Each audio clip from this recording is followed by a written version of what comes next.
पिछले पार्ट में हमने देखा था कि कैसे लिंग टियान ने अपने एनिमीज को मारने की कसम खाई थी, इसलिए वो रिबर्थ करने के बाद किन चुआन और किन ही को मार डालता है। जब इस बारे में किन जैन को पता लगता है तो वो अपने दूसरे बेटे जिसका नाम किन वान था उसे ऑर्डर देता है कि वो लिंग टियान को जान से मार दे। और जो हमने उस सीरीज की स्टार्टिंग में सीन देखा था वो असल में किन वान का सीन था, जिसने पैसे देकर अपने डिसाइपल्स को उसे मारने के लिए कहा था और फिर एक के हाथ से दूसरे के हाथ में पैसे कम होते गए। ये काम मिल गया चूतोंग नाम की डिसाइपल को जो कि स्पिरिचुअल सीरियल पर थी, वो भी एक छोटे से कॉपर कॉइन के बदले। इस एपिसोड के स्टार्टिंग में दिखाते हैं कि वो जंगल के रास्ते से आगे बढ़ते हुए उस कॉपर कॉइन को देखकर कहती है, ब्रदर टियान आप बहुत बड़ी मुसीबत में फंसने वाले हैं, क्योंकि ये लोग तो आपको कॉपर कॉइन के बदले मरवा रहे हैं। इस कॉपर कॉइन में तो छोटा सा बन भी नहीं आएगा खाने को। आपकी जिंदगी की सिर्फ इतनी सी कीमत लगाई है इन लोगों ने। वो तो बड़े मजे से आगे बढ़ रही थी, तभी अचानक से उसे एहसास होता है कि कोई उसके पीछे अपीयर हुआ है। वो कहती है कि क्या मेरे पीछे भी किलर छोड़ दिए। इस लड़की का नाम था लिंगवे, जो कि और कोई नहीं बल्कि हमारी लिंग टियान की अडॉप्टेड सिस्टर है, और वो भी बॉडी टेम्परिंग रियाल की 7th स्टेज पर। अब वो ये देख कर कि मेरे भाई को मारने के लिए एक लड़की आगे आ रही है, वो कहती है कि कौन हो तुम और मेरे भाई को मारने के बारे में सोच रही हो। ये कहते ही जंप लगा देती है। इतने पावरफुल किलर को देखने के बाद भी वो बहुत ज्यादा इम्प्रेस हो जाती है। उसका दिल गार्डन गार्डन हो जाता है इस लड़की को देखकर, लेकिन वो लड़की एक जोरदार किक मारकर उसे उड़ाकर दूर गिरा देती है, ये कहते हुए कि इस किलर को मारने के लिए भेज रहे थे लिंग टियान को। इतनी ज्यादा वीक किलर मैंने आज तक नहीं देखी। और फिर वो गुस्से में अपनी मुट्ठी बनाते हुए कहती है कि तुम जानती हो मैं कौन हूँ। चूतोंग का कहना था कि 1 मिनट आपने बहुत जोर से मारा है, पहले मैं खुद को संभाल लूं फिर आपको बताती हूँ। पर वो कहती है कि मैं लिंग टियान की अडॉप्टेड सिस्टर हूँ, वो मेरा छोटा भाई है। अगर दोबारा तुमने उससे पर आंख उठाने की भी जरूरत की तो फिर मैं तुम्हें जिंदा नहीं छोड़ूंगी। ये बोलने के बाद वो उसे इतनी बेरहमी से मारते हुए कह रही थी कि अपने बोल देना रिश्तेदारों को जाकर कि कोई भी मेरे रहते मेरे छोटे भाई का बाल भी बांका नहीं कर सकता। वो तो उसे एक और धमकी दे रही थी कि पैर तोड़ दूंगी तुम्हारे अगर उसकी तरफ आगे बढ़ी तो। लेकिन तभी उसे पीटते पीटते बीच में रुकना पड़ता है, क्योंकि लिंग टियान ने एक और ब्रेक थ्रू कर लिया था। इस ब्रेक थ्रू को देखने के बाद लिंगवे भी लाइक किस तरीके का मॉन्स्टर है ये, एक और ब्रेक थ्रू कर लिया इसने, कितनी तेजी से आगे बढ़ रहा है। वहीं दूसरी तरफ हम मास्टर शैंक को देखते हैं, जो कि हमारे लिंग टियान को ब्रेक थ्रू करता देखकर कहते हैं कि ये लड़का सच में एक स्वॉर्डमैन बनने के लायक है, क्योंकि इसने केओस सूत्र को इतने अच्छे से प्रैक्टिस किया कि 3 दिन में 3 रियाल्म क्रॉस कर दिए। अगर ये इसी तरीके से आगे बढ़ता रहा तो ये तुम्हारे बाद मेरा दूसरा जीनियस डिसाइपल बन जाएगा। अब तो बस मुझे किन जैन को संभालना है, जो कि इसे मारने के लिए लगातार किलर पे किलर भेजे जा रहा है। एल्डर चैंग अपने दूसरे डिसाइपल के साथ बात कर रहे थे, जिसे भी लिंग टियान की फिक्र हो रही थी, पर एल्डर कहते हैं कि डोंट वरी, वो डिसाइपल हमारे लिंग टियान के लेवल के नहीं है। हमें दिखाते हैं कि लिंग टियान की बॉडी से काफी तेज एनर्जी रिलीज हो रही थी और वो अब बॉडी टेम्परिंग रियाल्म के 8th स्टेज पर पहुंच चुका है। एल्डर कहते हैं कि मुझे उसके असैसिन की फिक्र नहीं है, बल्कि मुझे 7 दिन में होने वाले जिहाजी कंपटीशन की फिक्र है। बस ये लड़का उसमें सरवाइव कर जाए, बाकी मेरी सारी प्रॉब्लम खत्म हो जाएगी। दूसरी तरफ हमें उस डिसाइपल को दिखाते हैं जिसका नाम बिंगसुए है। वो ट्रू ओरिजिन रियाल्म के 1st स्टेज पर है। वो कहता है कि एंशिएंट रूल बुक के अकॉर्डिंग जो भी 20 साल का बंदा है वही उस कंपटीशन में पार्टिसिपेट कर सकता है, लेकिन लिंग टियान तो इतना है ही नहीं। पर एल्डर कहते हैं कि इस बात की चिंता तुम्हें करने की जरूरत नहीं है, मेरे पास एक रास्ता है, मैं इस चीज को समझ लूंगा। ये कहकर एल्डर वहाँ से चले जाते हैं। इसके बाद हमें बाइसू को दिखाते हैं, जो कि हमारे लिंग टियान को काफी गौर से देख रहा था। लिंग टियान जो कि कल्टीवेशन करते हुए हमें बताता है कि इस कल्टीवेशन मंत्र के क्यों सूत्र को यूज करने की वजह से आप एक एक करके रियाल्म में ऊपर बढ़ते हैं और आपकी कल्टीवेशन लेवल इंप्रूव होती है। यहाँ क्यों सूत्र मंत्र के 9 रियाल्म है, जिसका वो एक एक करके नाम बताना शुरू करता है, जहाँ पहले नंबर पर आता है बॉडी टेम्परिंग रियाल्म, दूसरे नंबर पे आता है स्पिरिचुअल सी रियाल्म, तीसरे लेवल पर आता है ट्रू ओरिजिन रियाल्म, चौथे लेवल पर आता है ट्रू एसेंस रियाल्म, 5वें नंबर पे आता है स्पिरिट व्हील रियाल्म, 6ठे नंबर पर आता है हेवनली ह्यूमन रियाल्म, 7वें नंबर पर आता है जुआनटियान ह्यूमन रियाल्म, 8वें नंबर पर आता है वेनजियांग रियाल्म और 9वें नंबर पर आता है हेवनली दाओ रियाल्म। जैसे जैसे आप रियाल्म में ऊपर बढ़ते जाएंगे वैसे वैसे आपकी कल्टीवेशन की डिफिकल्टी एक्सट्रीमली हाई लेवल पर पहुंच जाएगी। इन रियाल्म्स के भी लेवल्स होते हैं, वो भी 9 लेवल। हमारे हीरो को हेवनली दाओ स्टेज पर पहुंचना था। वो कहता है वो वहाँ तक जरूर पहुँचेगा और साथ ही अपना रिवेंज भी लेगा। वो अपने स्पिरिचुअल सी में बैठकर कल्टीवेशन कर रहा था और उसके चारों तरफ की एनर्जी कलेक्ट होकर उसकी बॉडी के अंदर एंटर होती जा रही थी। अपने दुश्मनों के बारे में सोचकर हमारा लिंग टियान कहता है कि उसे टेम्पररी सॉल्यूशन नहीं बल्कि लॉन्ग टर्म सॉल्यूशन की तरफ ध्यान देना होगा, वरना ये लोग उसकी कल्टीवेशन के रास्ते में आते रहेंगे। अपने प्रीवियस लाइफ के बारे में सोचकर वो कहता है कि वो बहुत ज्यादा बुरी थी, पर मैंने उस लाइफ में काफी कलेक्टिव सूत्र को कलेक्ट कर लिया था। मैं उन्हीं सूत्र का यूज करके अपनी कल्टीवेशन को इम्प्रूव करूंगा और इस लाइफ को पूरी तरह से चेंज कर दूंगा। मैं लिंग टियान अब हार नहीं मानने वाला। ये बोलने के बाद वो अपने पास मौजूद येन और यान एनर्जी को आपस में मर्ज करता है, जिससे वहाँ काफी तेज एनर्जी रिलीज होती है। 7 दिन के बाद हमें स्वॉर्ड गॉड सेट का सीन दिखाते हैं। अरीना पूरी तरह से खाली था, बच्चे कंपटीशन के लिए इकट्ठा हो चुके थे। पहले ही फाइट होने वाली थी लिंग टियान और किन युन के बीच में। किन युन और कोई नहीं बल्कि किन जुआन का भाई है, कजन ब्रदर, जिसे हमारे लिंग टियान ने बेरहमी से मार दिया था। हमें पता लगता है कि ये लड़का उससे भी ज्यादा पावरफुल है। किन युन असल में स्पिरिट रियल्म के 3rd लेवल पर है। उसका फादर जानता था कि इस फाइट के दौरान उसका बेटा लिंग टियान को जान से मार देगा, इसलिए वो तो बहुत ज्यादा खुश हो रहा था। वहीं युन फैमिली के मेंबर्स हमारे लिंग युआ को काफी बुरी तरीके से टीज करते हुए कहते हैं कि मेरा भाई तुम्हें मार देगा, पर वो तो मुंह बनाने लगती है जैसे बड़ा। उसके एक्सप्रेशन से लगता है कि अभी तो फाइट शुरू हुई है, आगे आगे देखते हैं क्या क्या होता है। एल्डर सभी को रूल समझा देते हैं कि फाइट 2 सोल्जर के बीच में होगी और ये लाइफ और डेथ मैच है। किन फैमिली तो पहले से ही लिंग टियान की दुश्मन बनी हुई है, इसलिए किन युन कहता है कि लाइफ और डेथ मैच में आज तुम स्टेज पर मरने वाले हो। दिखाते हैं कि एल्डर उस फाइट के ऑफिशियल होने के बाद अनाउंसमेंट करते हुए अरीना में काफी पावरफुल फॉर्मेशन क्रिएट कर देते हैं। ये डिफेंसिव शील्ड इसीलिए एक्टिवेट की थी ताकि बाहर के लोगों को डिस्टर्बेंस ना हो और अंदर के डिसाइपल आराम से फाइट कर पाए। लिंग टियान पूरी तरह से रेडी था, वहीं किन युन उस पर एक जबरदस्त स्वॉर्ड से अटैक करना शुरू कर देता है। वो भी ये कहते हुए कि अब तक तो तुम किन फैमिली से बचते आए हो, अब देखते हैं यहाँ से बच के कहाँ जाते हो। पर उसके पास पहुँचते ही लिंग टियान अपने पाम से एक जबरदस्त थ्रो देता है और वो बंदा हिट होकर काफी दूर चला जाता है। वो कहता है कि तुम्हारा क्योस फोर्स अटैक तो सच में काफी इंटरेस्टिंग है। इसके बाद तो वो हवा में जंप करते हुए मल्टीपल स्वॉर्ड फॉर्मेशन क्रिएट करना शुरू कर देता है, जिनके अंदर से काफी तेज थंडर रिलीज हो रहा था और वो सारी स्वॉर्ड को हमारे लिंग टियान की तरफ थ्रो कर देता है। धीरे धीरे वो छोटे छोटे मल्टीपल स्वॉर्ड्स एक जायंट स्पिरिचुअल स्वॉर्ड का फॉर्म ले लेते हैं। इस अटैक को देखकर लिंग टियान मुस्कुराने लगता है, जैसे कि उसने कुछ प्लान किया हो। जैसे ये अटैक नीचे थ्रो होता है, वो अपनी जगह को स्वाइप कर लेता है। उसे इस तरीके से एक जगह से दूसरी जगह स्विच करता देखकर एक एल्डर कहते हैं कि ये तो डिवाइन मेथड है जो कि मैंने बनाया था, ये इस लड़के के पास कैसे पहुंच गया। पर बार बार लिंग टियान के टेलीपोर्ट करने के बाद भी किन युन हार नहीं मानता। वो कहता है कि चाहे तुम्हारी ये टेक्निक कितनी ही अच्छी क्यों ना हो, तुम मुझसे इस बार नहीं छुप सकते। इसलिए वो अपनी स्वॉर्ड से जबरदस्त स्लैशेस लगाते हुए हमारे लिंग टियान को पीछे धकेलना शुरू कर देता है। अब वो तो सक्सेसफुली उसे हिट करने ही वाला था। यहाँ पर किन युन की फाइट को देखते हुए एल्डर्स कहते हैं कि किन युन के पास 3rd लेवल की स्वॉर्ड टेक्निक है और उसके अलावा उसकी कल्टीवेशन इतनी स्ट्रॉन्ग है कि ये टेक्निक और भी ज्यादा पावरफुल हो जाती है। ऐसे में लिंग टियान जैसा लड़का उसके सामने ज्यादा देर तक टिक नहीं पाएगा। वो लोग तो लिंग टियान के लिए अभी से अफसोस करने लगते हैं, पर जैसे ही यहाँ किन युन अपने स्वॉर्ड से एक स्लैश लगाता है, लिंग टियान बहुत ही स्मूथली उस अटैक को डॉज कर लेता है। वो अटैक उसके काफी पास से हुआ था और वो इसी तरीके से किन युन के काफी सारे अटैक्स को डॉज कर लेता है। बेचारा किन युन तो बुरी तरीके से हांफने लगा था, पर हमारा हीरो अभी भी काफी ज्यादा कंपोज्ड काम लग रहा था। वो तो अपनी जगह से टेलीपोर्ट होते होते बड़े आराम से किन युन की स्वॉर्ड अपने 2 फिंगर से रोक कर ही छीन लेता है और घुमा कर उसे एक जोरदार थप्पड़ देता है। ये उल्टे हाथ का झापड़ खाकर तो बेचारा पूरी तरह से जमीन में लेट गया था। उसकी बेइज्जती करने के बाद वो उसे उसका स्वॉर्ड लौटाते हुए कहता है कि ये पकड़ो,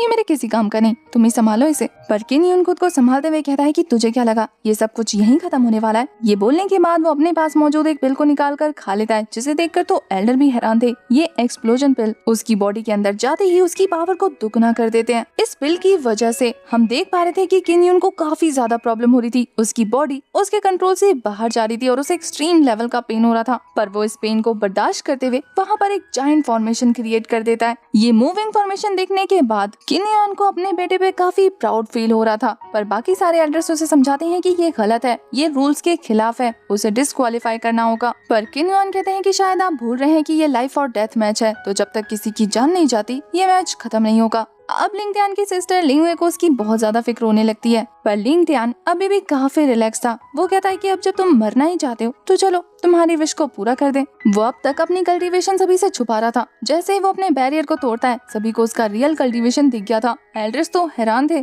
कि हम तो इस लड़के को कमजोर समझ रहे थे पर ये इतना भी कमजोर नहीं। वहीं जैसे ही किन्यून एक स्पिरिचुअल फीस्ट के साथ अटैक थ्रो करने के लिए आगे बढ़ रहा था, लिंग टियान अपने ओपन पाम स्पिरिचुअल ड्रैगन के अटैक को थ्रो कर देता है, जिससे इतनी तेज फायर रिलीज होती है कि वो बैरियर के अंदर पूरा आग भर चुका था। ऐसा लग रहा था देखते ही देखते कि वहाँ पर एक सेमी फायर बबल क्रिएट हो गया हो। इतनी जबरदस्त फायर एनर्जी की वजह से तो एल्डर्स भी इफेक्ट होने लग जाते हैं। वो कहते हैं कि क्या अटैक है। इस फायर एनर्जी को देखकर ऐसा लग रहा है जैसे कि इस लड़के ने अर्थ और हेवन की सारी फायर को इकट्ठा करके अटैक किया हो। उन्हें अरीना के अंदर कुछ भी नहीं दिख रहा था। एल्डर बताते हैं कि ये आग इतनी ज्यादा पावरफुल है कि इसमें किसी ह्यूमन का बच पाना नामुमकिन है। और अब तक जो किन युआन काफी ज्यादा कॉन्फिडेंट था अपने बेटे को लेके, वो अपनी बेटे की मौत की खबर का सुनकर परेशान होना शुरू हो जाता है। उसके तो पसीने छूटने लगते हैं। वहीं बच्चे कह रहे थे कि इतना पावरफुल डिसाइपल अगर मर गया तो पक्का उसकी लाश भी नहीं बची होगी। उन्हें तो यकीन नहीं हो रहा था कि इतना पावरफुल डिसाइपल भी अगर लिंग टियान के आगे हार गया तो फिर वो कैसे सरवाइव करेंगे। वैसे अभी भी बेनिफिट ऑफ द डाउट ये था उनका कि क्या पता इस अटैक की वजह से लिंग टियान खुद ही घायल हो गया। पर जैसे ही वहाँ की फायर कम होती है, देखने को मिलता है हमारा हीरो अपने ड्रेस को साफ करते हुए बाहर आ रहा है। इसका मतलब ये है कि मरने वाला इंसान किन्यून है। और ये देखकर तो सबकी हालत खराब हो जाती है। लिंग टियान तो आगे बढ़ते हुए काफी स्वैग में कहता है कि नेक्स्ट कंटेस्टेंट। अपने बेटे को मरा हुआ देखने के बाद किन युआन का खून खौल उठता है। वो तो कहता है कि कमीने, तेरी हिम्मत कैसे हुई मेरे बेटे को जान से मारने की, मैं तुझे जिंदा नहीं छोड़ूंगा। पर किन युआन को इतना ज्यादा गुस्सा करता देखकर लिंग टियान भी लाइक, एल्डर युआन शायद आप भूल रहे हैं, थोड़ी देर पहले आपने ही कहा था कि ये लाइफ और डेथ मैच है तो बीच में नहीं रुक सकता। अगर आपका बेटा जीत जाता तो आप खुश हो जाते, वो हार गया तो आपको गुस्सा आ रहा है। आखिर आप किस तरीके के एल्डर हैं? ये सुनकर तो एल्डर युआन उस पर झपट्टा मारने ही वाले थे, पर सेक्ट लीडर उन्हें रोकते हुए कहते हैं कि भूलो मत, यही रूल है। और लिंग टियान ने रूल को फॉलो किया है। अगर तुम उस पर अटैक करने जाओगे तो डिसाइपल्स तुम पर हंसेंगे कि तुम एक एल्डर होकर एक डिसाइपल जैसी हरकत कर रहे हो। इसके बाद सेक्ट लीडर अनाउंसमेंट करते हुए कहते हैं कि हमारा लिंग टियान अब जीनियस स्वॉर्डमैन बन गया है, क्योंकि उसने बाकी के सारे स्वॉर्डमैन को हरा दिया जो कि सेक्ट के सबसे पावरफुल डिसाइपल्स में से एक थे। पर सेक्ट लीडर को इस तरीके की अनाउंसमेंट करता देखकर किन युआन उन्हें रोककर कहता है कि एल्डर, इस लड़के ने उस बैटल अरीना के अंदर किस तरीके से मेरे बेटे को मारा है हमें कुछ भी नजर नहीं आया। क्या पता इसने झूठ बोला हो या फिर कोई ऐसी ट्रिक परफॉर्म की हो जो कि रूल्स के खिलाफ हो। और फिर अभी कुछ दिनों पहले इसने एक बंदे को धोखे से मारा था, मतलब किसी का मर्डर किया था। तो अगर एक मर्डरर को सेक्ट का स्वॉर्डमैन बना दिया जाएगा तो बाकी सारे डिसाइपल्स तो नाराज होंगे ना। ये कहने के बाद किन युआन जैसे ही डिसाइपल की तरफ देखता है, वहाँ पर मौजूद उसका दूसरा बेटा जोर जोर से नारे लगाने लग जाता है कि हाँ, हम इस मर्डरर को अपना स्वॉर्डमैन यानी कि लीडर नहीं मानेंगे। सभी डिसाइपल्स को इस तरीके से नारा लगाता देखकर तो अब चीफ एल्डर भी कुछ नहीं कर सकते थे। पर लिंग टियान जानता था कि ये सभी लोग उसके सामने नहीं टिक पाएंगे, इसलिए वो कहता है कि अगर इन लोगों को ऐसा लगता है कि ये मुझे हरा सकते हैं तो फिर इन सभी से कहिए कि ये एक साथ अटैक करें। जिन्हें भी मुझसे प्रॉब्लम है वो आगे आकर मुझसे फाइट कर सकता है, मुझे कोई प्रॉब्लम नहीं। सारे डिसाइपल्स तो इस चीज के लिए रेडी थे, एक साथ लिंग टियान पर हमला करने के लिए। वहीं किन युआन कहता है कि एल्डर, चाहे इस कंपटीशन का रिजल्ट कुछ भी क्यों ना निकले, मतलब कोई भी मरे, आप फैसला इस पर गलत नहीं उठाएंगे। बाकी डिसाइपल्स को पनिशमेंट नहीं मिलनी चाहिए। लिंग टियान अपने मन में सोच रहा था कि ये बुढ़ा तो मुझे मारने के पीछे हाथ धोकर तुल गया है, लगता है मार के ही मानेगा। वहीं दूसरी तरफ हमें सेक्ट लीडर को दिखाते हैं जो वहाँ पर मॉनिटर कर रहे एल्डर से कहते हैं कि यहाँ पर लगे हुए बैरियर को हटा दो ताकि बाकी बच्चे भी फाइट कर पाएं। बैरियर के हटते ही सारे डिसाइपल्स अपनी अपनी स्वॉर्ड लेकर तैयार थे हमारे लिंग टियान को मारने के लिए, पर वो एक साथ हमला कर बड़ी बड़ी बातें करके भी उसका कुछ नहीं बिगाड़ पाते। लिंग टियान जमीन पर जोर से एक पाँव रखता है और वो सभी लोग बिखर जाते हैं जैसे किसी ने ताश का महल बनाया और हवा चलकर सारे गिर गए हो। तभी देखते ही देखते आसमान में पूरी तरह से मौसम बदल चुका था। और जब लिंग टियान उन सभी डिसाइपल के सामने अपनी कल्टीवेशन रिवील करता है जो कि था स्पिरिचुअल रियल रियल्म का सेकंड स्टेज, और उसने भी मूविंग स्पिरिचुअल फॉर्मेशन क्रिएट करना शुरू कर दिया था। ये देखकर तो उसकी बहन पूरी तरह से इम्प्रेस होकर खुश हो जाती है। वहीं बच्चे उससे डरकर भागना शुरू कर देते हैं कि ये तो किन युआन से भी ज्यादा पावरफुल है, यानी कि उनकी मौत तय है। उन्हें इधर उधर भागता देखकर हमारा लिंग टियान आसपास अपने स्पिरिचुअल ड्रैगन ड्रैगन का यूज करके एक बैरियर क्रिएट कर देता है, जिससे वो सभी लोग बाहर नहीं जा पाते, पैनिक करना शुरू कर देते हैं। किन्युआन को लग रहा था कि मॉनिटर करने वाले एल्डर ने ये किया है, तो वो उन्हें डांट कर कहते हैं कि तुम्हारी हिम्मत कैसी हुई ऐसा करने की, जल्दी से बैरियर हटाओ ताकि बच्चे वहाँ से बाहर जा सके। एल्डर उस बैरियर को तोड़ने की कोशिश करने लगते हैं, ये कहते हुए कि ये मैंने नहीं किया। पर लिंग टियान, जो कि अब पूरी तरीके से बदले के मूड में आ गया था, वो कहता है कि तुम्हारी हिम्मत कैसी हुई ऐसा सोचने की कि मैं यहाँ से तुम्हें जाने दूंगा। और वो अपनी स्पिरिचुअल ड्रैगन का यूज करके उस एल्डर को भी बुरी तरीके से डरा देता है, जो कि सीधा हमारे सेक्ट लीडर के ऊपर जाकर लैंड करते हैं। वहीं इसके बाद लिंग टियान एक एक करके उन सभी बच्चों पर हमला करना शुरू कर देते हैं, जिन्हें पता लग चुका था कि वो बच नहीं सकते, तो वो अपनी पूरी जान लगाकर उससे फाइट करने के लिए आगे बढ़ रहे थे। पर लिंग टियान इतने कैजुअली अपनी स्वॉर्ड से उन सभी को एक एक करके एलिमिनेट कर देता है, जैसे कि वो कोई गेम खेल रहा हो। उन सारे डिसाइपल्स के मरने के बाद वो बैरियर ओपन हो जाता है और किन्युआन बुरी तरीके से टूटकर नीचे बैठ गया था, क्योंकि अब उसके दोनों ही बेटे नहीं रहे। वो कहता है कि सब खत्म हो गया, और ये बोलने के बाद वो खुद को भी पॉइजन पिलाकर मार डालता है। सारा मैटर क्लियर होने के बाद सेक्ट लीडर हमारे लिंग टियान से कहते हैं कि तुम सच में ये पोजीशन डिजर्व करते हो, इसलिए वो अपने पास से एक टोकन निकाल कर कहते हैं कि अब तुम यहाँ के 52वें स्वॉर्ड गॉड हो। आसमान क्लियर हो जाता है और वहाँ से तेज एनर्जी उसकी बॉडी में एंटर होना शुरू हो जाती है, और एल्डर ये टोकन उसकी तरफ थ्रो कर देते हैं। लिंग टियान के पास वो टोकन आते ही बाकी बचे हुए डिसाइपल्स उसे ग्रीट करना शुरू कर देते हैं, क्योंकि अब वो उनका स्वॉर्ड गॉड था। ये सारा नजारा एल्डर चैंग ये देख रहे थे, क्योंकि उनका डिसाइपल अब रेपुटेड पर्सन बन गया, तो वो उसकी सक्सेस से काफी खुश थे। अब लिंग टियान एक मास्टर बन चुका था, स्वॉर्ड मास्टर, तो वो स्वॉर्ड पैलेस पहुंच जाता है वहाँ के डिसाइपल को सिखाने के लिए। उसके स्वॉर्ड पैलेस का नाम जियान फेंग था। वहाँ के ओल्ड एल्डर जाओई उसे रिसीव करने के लिए आते हैं, और साथ ही उसे पैलेस दिखाते हुए वहाँ की चीजों के बारे में बताने लगते हैं। अब हमें 3 दिन बाद का सीन दिखाया जाता है, जहाँ पर चोदोंग एक गाँव में पहुँचती है। उसने अपना बोरिया बिस्तरा बांध दिया था और वो सेक्ट से रवाना हो रही थी, ये कहते हुए कि अब वो स्वॉर्ड गॉड बन गए हैं, सेक्ट मास्टर बन चुके हैं, अब उनसे पंगा थोड़ी ना ले सकते हैं। बेचारी को अपने कमर को ठीक करने में 3 दिन लग गए थे, और फिर उठकर चलने के लायक होने में 7 दिन। वो कहती है कि मैं तब उन्हें नहीं रोक पाई, तो अब क्या ही रोक लूंगी, वैसे भी मुझ जैसी कमजोर लड़की उनके सामने रही तो वो आज नहीं तो कल मुझे निपटा देंगे। ये बोलकर जाने लगती है। तभी हमें दिखाते हैं कि दूर से एक बुढ़िया उसकी बातों को सुनकर मुस्कुरा रही थी, और फिर वहाँ एक जोरदार तेज हवा चलती है और उसी के साथ वो वहाँ से गायब हो चुकी थी। पीछे रह जाता है तो उसके पाँव में बंधा हुआ ब्रेसलेट। इधर लिंग टियान को दिखाते हैं, जो कि ब्रेक थ्रू कंप्लीट करते हुए स्पिरिट रियल्म के 4th लेवल पर पहुंच चुका था। वो कहता है कि प्रीवियस 51 स्वॉर्ड गॉड की जो भी एडवांटेजेस थी उसे ढूंढकर उससे काम करना होगा। तभी उसे बाहर से 2 डिसाइपल की चलाने की आवाज सुनाई देती है, और वो उड़ते उड़ते उसके कमरे में गिरते हैं। हमें पता लगता है कि लिंग उससे मिलने आ रही थी और ये डिसाइपल उसे रोक रहे थे। वो तो कहती है कि छोटा भाई है ये मेरा, मैं सीनियर रह चुकी हूँ उसकी, तुम्हारी हिम्मत कैसे हुई मुझे रोकने की। लिंग टियान भी गार्ड से कहता है कि आइंदा मेरी सिस्टर को मत रोकना, ये जब चाहे मुझसे मिलने आ सकती है। वो लिंग टियान को छेड़ते हुए कहती है कि और स्वॉर्ड मास्टर कैसा लग रहा है मास्टर बनकर। वो कहता है कि कुछ फर्क नहीं पड़ा। यहाँ लिंग वे चाहती थी कि वो उसके साथ जियाओ ये सिटी जाए थोड़ा मस्ती और घूमने के लिए, पर वो कहता है कि नहीं, उसे स्टार टावर जाना है प्रैक्टिस करने के लिए। हमें स्टार टावर का सीन दिखाते हैं। वहाँ पर एक लड़की जिसका नाम मुइंग था, वो अपनी स्वॉर्ड के साथ प्रैक्टिस कर रही थी, और बाहर से बच्चे उन लोगों को प्रैक्टिस करते हुए देख रहे थे। वो बताते हैं कि ये लड़की बहुत खतरनाक है, खूबसूरत होने के साथ साथ भला की पावरफुल। उसका ओपोनेंट अपनी जान लगाकर उसके साथ फाइट कर रहा था। बाहर बच्चे उसके बारे में गॉसिप कर रहे थे, और वो बहुत ही आराम से उस बंदे को हरा देती है, ये कहते हुए कि अगेन नॉक आउट। उसके तेवर 7वें आसमान पर थे। अब देखना ये है कि क्या हमारे हीरो के भी यहाँ आने पर वो उसके साथ फाइट करेगी। नेक्स्ट एपिसोड इंटरेस्टिंग होने वाला है, बने रहिए। तब तक के लिए bye bye, tata, take care.